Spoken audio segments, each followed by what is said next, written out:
The United States could be facing a crisis with its consumer. That is the entire engine of the US economy. But one thing, only one thing, stands in the way of that, and we will discuss this today. It's extremely important for you as an individual to determine what you're going to do with your investments and your savings, and of course, what this means for yourself and your family. I want to begin by taking a look right here, because this is the financial conditions. And when you have heard about that before, you might be asking the question, what do they mean exactly by financial conditions? Well, I want to break that down simply. I'll show you the chart, and believe it or not, as is highlighted right here, according to the Bloomberg Broad US model of financial conditions here, that they, if you can believe this or not, are now looser than they were on the eve of Ukraine invasion. We actually got looser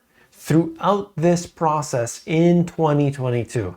Is that really the case? I mean, does that feel that way? I mean, you've had an increase in the Fed funds rate. You haven't watched stocks starting to become caught up in the turmoil.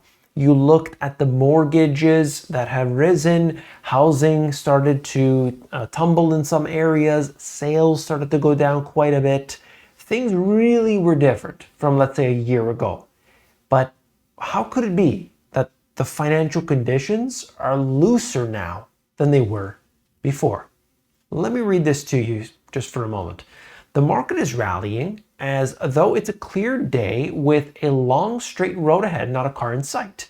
And in doing so, it comes up against the paradox that has dogged every attempt at a rally over the last year. Central banks want to slow down the economy and hope to use tighter financial conditions to achieve it. This goes far beyond target overnight rates. Ideally, we would see equity valuations fall and longer bond yields rise, while the liquidity available in the system dries up. The action of the last few weeks undoes such hopes. And like I said, things have actually become looser. Remarkably, they are even more relaxed than when the Fed funds rate was still effectively zero last March, and easier than the average for the last decade. The index is calculated in standard deviations from a long-term mean. Now, that's a lot, I understand. It's a mouthful, yes, but here it is. Unconditional joy. The rally has left financial conditions their easiest in almost a year. So you could see where it has moved. How crazy is this that we could be in this territory that shows us and explains the fact that it's not just one factor. It isn't just one level. We have to understand it all in order to be on top of this. Why do you think the markets have simply ignored all of the noise? They realize that in time that the central banks will in fact ease because the whole system is addicted to cheap money. The financial conditions are basically measuring the current state using many different things, reverse repo operations and so on. There's a lot that goes into it, and I could do an entire video breaking down all the subcomponents, but essentially it is what it says. Those are the financial conditions, not just the Fed funds rate, not just how much cash has been printed out there, but in general, look at what we've seen. I mean, it's just truly unbelievable to look at it, but you see the market reacting accordingly, don't you? The market is, it's practically where it was before. I mean, if you look at the broad index, it really isn't that far off from its highest point ever. At a time in which there should be so much concern, so much uncertainty, unemployment, credit card usage, all these different things, the signs are showing. And that's what we'll break down next. I'm going to give you the reality, the information that, the others, they're not going to cover it out there. They're not going to show you this. They're going to show you some useless data that makes you feel real good and feel real smart. But at the end, okay, well, that doesn't help me. Let me show you some stuff here. You can look into it for yourself on a daily basis. I try to bring this as often as possible. But even on a $100,000 plus salary, I mean, more people are living paycheck to paycheck. This is the case for everybody. Why? Why? How could that be? Well, the truth of the matter is if somebody's making, let's just say $50,000, they're making 50 grand a year. Their boss says, you know what, you did a great job this year. Here's a $20,000 bonus. Here's a big raise. Fantastic. I'm making $100,000. Well, what is that guy going to do? He's going to go home. He's going to take the 20 grand. He's going to put it inside of his savings account. All of that increase in his salary that went from, let's just make up a number, $3,000 a month to $6,000 a month. He's going to take that extra 3 grand and he's going to pocket it each and every month. Probably not. He's going to go out there and trade in his Toyota and he's going to buy a Mercedes. And he's going to go on a vacation with his family, take everybody out, make sure they're all taken care of. Maybe he's going to buy a new watch. Maybe he's going to buy his wife something. Maybe he's going to spend every dime that he has earned on top of that old salary and find himself in the exact same position, except he has a bunch of new toys. We've heard of this before many times. I've seen your comments talking about, people that how many individuals do this. It happens all the time. I've seen the same stats for $250,000 a year, and I've shown you that here on this channel. If you want to know some of the wildest and craziest stats, hit that subscribe button and I will bring those to you very regularly. Now, this just gives you a look at, different aspects, including the savings rate and so on. It's showing us the slowdown. Consumer spending surged after the lockdowns when they eased, but it has fallen in recent months in the face of high inflation, while savings have dropped from their highs back in 2020. Now, the part of those savings was all about, yes, lockdowns, but also at the same time, people were just being handed money. There was a lot of different programs that were giving people money. You could see that just showing you the retail sales, which have fallen off their peak. Inflation has kind of leveled out or come down to some degree, depending on where you look. And at the bottom, share of US adults whose monthly expenses were more than their income by household income. And it just shows us there, giving you a little look at that. Obviously, for some people, they're not earning that much money. They're spending it all. And in many cases, when I look at the other data that comprises the credit card debt that they've gotten themselves into, as well as the buy now, pay later and other types of services like this, they're at record highs. So that should be something that people should note. Take note of that, okay? Because it gives you a little bit of a look from a different angle. This is just highlighting, there's a lot in here, but essentially just getting into the fact that what we see with rates, with the Federal Reserve, what they've been doing, what their intention is. By the time you're watching this video, the Federal Reserve likely has or is just about to increase interest rates. The only question is 25 basis points or is it 50 basis points? Everybody's betting on 25 basis points. 50 would be a shocker. So we'll see. But look at this. Credit cards, 19.9% on average. That assumes your credit is okay. That assumes it's not a store credit card, which can often be 28%, 30%, and even higher. Look at that, 19.9%. That's an all-time high. Extreme. And, you might be thinking, well, it's only a few people or what have you. There's $1 trillion of debt.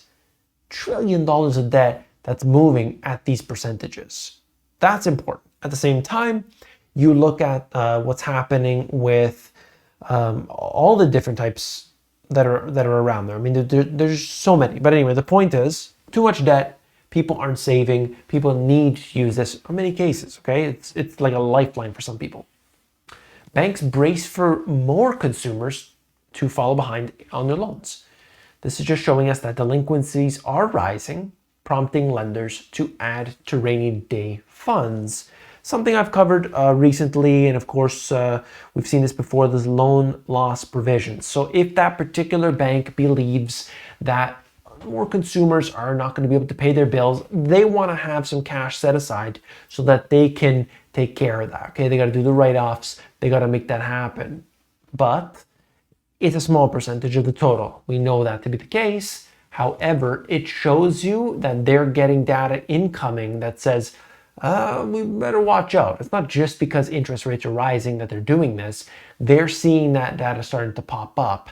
And I'm sure their analysts and their algorithms are telling them now's the time to park some cash, some safety capital aside. We don't want to have a 2008 on our hands, right? Costco gets ready to raise its membership prices. The reason I bring this up is because we are seeing an increase in prices in every single category. You name it. Everywhere you go, the prices have increased. You want to go park at a certain place that requires paid parking? The price has doubled. You want to go to buy your food at this place?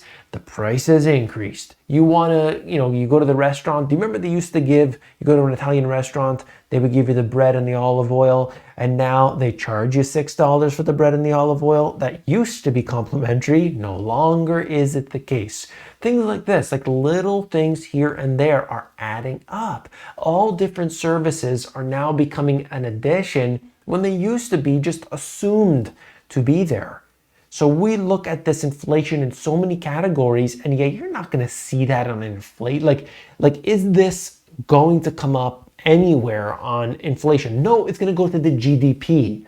You see the way that works? If Costco increases their membership fee, and let's just say every single person still kept their membership fee, that just contributes to the overall economy. You see? But it doesn't really create a net benefit for you. You're just paying more for that same service. But technically, it improves the economy. I hope when I give these type of explanations that it is helpful to you to understand the way the financial system works. If it is, support the channel. Hit that like button. That's all I ask. All right? Bed Bath & Beyond is closing over 140 additional stores. But guess what? The reason I mention it's not the closures. I've covered that so many times before, these stores. It's the fact that the stock soars as a result. I mean, look at this. Economy doing terrible, business doing terrible, stock goes up. The worse the stock is, the better it will do. Carvana, that's right, basically bankrupt. Stock went crazy. Bed Bath & Beyond for a period. Like, why? Why are people why are people buying it? I mean, it's crazy. U.S. utility shutoffs climbed last year on higher energy costs. Households lost power more than 1.5 million times for failing to pay bills, an increase over the prior year, new study shows. That's actually quite a lot. I mean, you're talking about 1.5 million homes. It's not a few people. And that gives you some insight is, hey, it's not the latest iPhone. It's not the Netflix subscription. We're talking about power. Very serious issue. And of course, it just gets ignored. Now, new taxes, new expenses, things that are creeping up on you. I brought this to the table, wanted to show it to you. The first is a regressive tax on American oil and gas development. The tax will drive up the cost of household energy bills.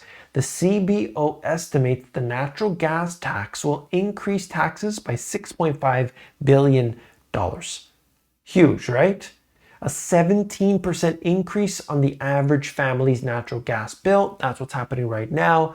They, in this article, they are blaming this on the Inflation Reduction Act. Of course, that's what you need to do. You need to label something as something that people will buy into, and then you put all the stuff you actually want to pass inside the bill. All right, that's it for this one. I hope you found it informative. This is the kind of information that I love to bring to you. I take the news, but then I inject what actually needs to be known. The information that's contained within this video is important for you. And I need you to talk about this with your friends and family, to bring these things up. Not necessarily stuff things down people's throat, but just bring it up. Have a little light bulb go off in people's minds and say, did you hear about this thing? I was just, I found it in the newspaper. I was just searching through this and I found this thing. Did you hear about that? Wow, I mean, it's interesting, isn't it? And you just gently bring up topics with people to get them to know things. You don't just, throw all kinds of things in people's faces. They'll back up. They will not like that. So you as the individual, you have to start informing the people that you care about. Sure, most people, they're a lost cause, but just gently bring up these type of subjects with people so that when the time comes and you're all prepared and they're not to any degree, guess where they're going to be banging on that door when they need help. You want them to, of course, be ahead of the game, at least somewhat. If you appreciated this video, hit that subscribe button down below. I will see you tomorrow. Take care.